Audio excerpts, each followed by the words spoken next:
Welcome to Whole and Healthy Cooking with Chef Val. Hi, I'm Chef Valerie Wilson.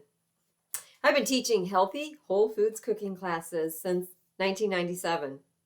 I'm the author of 6 cookbooks. I teach cooking classes on a regular basis, and I also offer one-on-one lifestyle counseling. My website is macroval.com, so make sure you go there and check out all that I have to offer. Today, I am going to teach you how to make chocolate candy with wild violet flowers. That's right, we're going to use the abundance from nature that grows wild to create beautiful food. So in my backyard, I am blessed to have wild violets growing. And the last few days, I have had an abundance of them, and I'm very excited about it. So here is some of the wild violet flowers that I picked today. And mine are a mix between like a light purple and a white. You might find wild violets growing that are a darker purple. Some wild violets are just completely white. Now, the flower and the leaves are both edible, and you can make tea out of both. In fact, I taught a cooking class last year how to make tea with the leaves. And I just did a video how to make tea with the wild violet flowers. And that tea is so delicious. Make sure you watch that video if you get a chance. So we go out in, like my backyard, it's all natural, all organic. It's never been sprayed, so I'm blessed. So we find the wild violet flowers. They're very easy to pick. You don't need scissors or anything. You just pick them with your hands and they just break right off. Very, very easy. And you bring them in your house and then you need to wash them. So let's do that. You're going to need a few things to get ready to wash. You're going to need a colander. You need a bowl. And then I have this set up. I have an old cookie sheet and I have a rack, and then I put white paper towel down. This is how I dry the flowers, okay? So about 10 minutes ago, I washed some of the violet flowers, and they've been sitting in this colander for a few minutes. So that way all the excess water has been drained out. I do that before I put them on the paper towel, so they're not soaking wet when I put them on the paper towel. So now I can just sprinkle them on the paper towel like this. Just sprinkle the flowers on there. And I have to tell you, these smell amazing.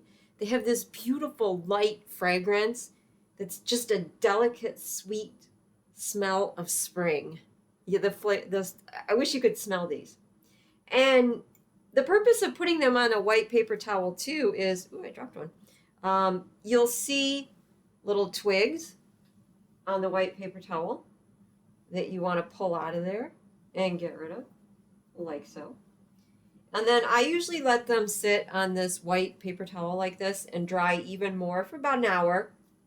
If you leave them like this on the paper towel for like a long time, like 5 or 6 hours, they're gonna wilt. So I do it for about an hour and then I freeze them. I'll show you that also. But right now I want to focus on the washing. So these are the ones that came from my yard. And get a bowl and put it in your sink and just put the flowers in the bowl like so. Get some cold water. Just wash them with some cold water. Kind of swish them around like this. And then you have your colander sitting here. You're just going to take the flowers out and put them in the colander. Now any sand or dirt is going to fall to the bottom.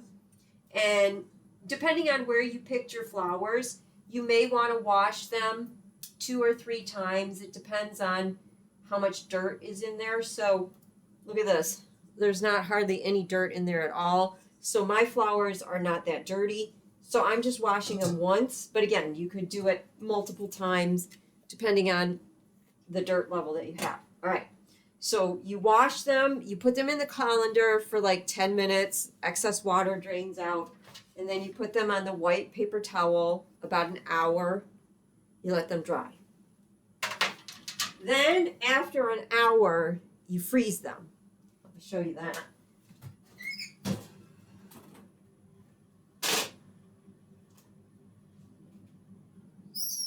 So I have this, I'm drawing a blank on the name of this. It's to put it in the freezer so it doesn't stick. Silicone. It's silicone. And see, when you freeze them, they stay beautiful and fresh. They don't get wilted. So if you want to use them for decoration, like we're going to make these chocolate candies, they retain their beautiful shape. Now, after I freeze them laid out flat, then I put them in containers like this and put a lid and freeze them. I can use these to make tea, to make more chocolate candy. I also make jam with wild violet flowers. Last year I did raspberry wild violet, blueberry wild violet. That was fun and delicious. But today we're going to make the chocolate candies with the frozen violet flowers. Okay, so let me move that over here and show you the candy making process. So when I was a kid, my mom used to make candy for us, and maybe your mom did too, or maybe you've had a relative that did this, or maybe you were blessed enough to do it yourself. But these are chocolate candy molds. These are flowers, little flowers that I have. They have various different shapes and things like that. I did 2 of them ahead of time so I can show you what I'm going to do. But these little molds you can get at cake decorating stores, or sometimes people are getting rid of them. You find them. I am using vegan chocolate chips, and I put them in a pan, very low temperature, and I just melt the chocolate. And then what you do is you take, I'm just going to make a couple small flowers. You just put the chocolate in the little mold like so. Okay, just like that. Now for today's candy, I am also going to use some of my homemade white mulberry jam. So the process here is that you put the chocolate in the mold and then put it in the refrigerator for a few minutes so it's not liquid. See how these here have been in the fridge for a few minutes? They're not liquid anymore. If you put the decorations on the liquid, it's going to sink down. So these are solidified. This is white mulberry jam that I made with white mulberries last year. And again, because the wild violet flowers are wild and the white mulberry jam was from wild white mulberries, I thought it would be kind of a theme with the wild going on. But use your favorite jam, whatever you want. Hopefully it's sugar-free. And what I'm going to do is I'm just going to put a dollop of the jam on top of the chocolate. What this is going to do is it's going to give another layer of flavor to these candies. And it's also going to give a place for the violet flower to stick into it and hold it.